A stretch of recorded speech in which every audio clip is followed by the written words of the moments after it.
এই কিছুক্ষণ আগে আমি একটা লাভ স্টোরি মুভি দেখছিলাম। অ্যাকচুয়ালি সত্যি কথা বলতে গেলে আমি মুভি লাভার। আমার মুভি দেখতে খুব ভালো লাগে। নতুন লাভ স্টোরি মুভি বেরোলেই আমি দেখি।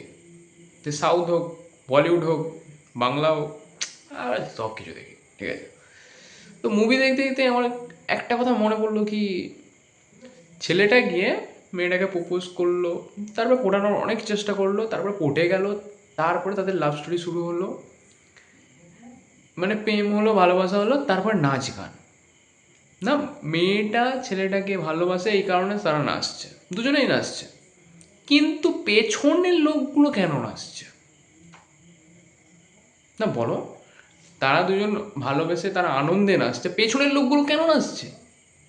আর আমাদের রিয়েল লাইফে তোমরা দেখতে গেলে কোনো একটা ছেলে গিয়ে একটা মেয়ে, তার বান্ধবী হোক, বন্ধু হোক, আর যেই খুশি হোক, ঠিক আছে, কোনো মেয়ের সঙ্গে কথা বললো, মেয়েটা তার মনেতে ফিলিং আছে কি হ্যাঁ বলবো কি না বলবো, তার আগেই তার বাবা মার কাছে খবর যে তোমার মেয়ে না কার সাথে কথা বলছে, ছেলের বাবার কাছে খবর।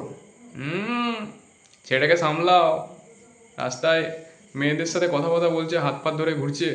আরে পাড়ার কাকু কাকিমারা সিসিটিভি হয়ে গেছে, মারাত্মক লেভেলের। দূরবীন দূরবীন ফেল ভাই, সিসিটিভিও ফেল।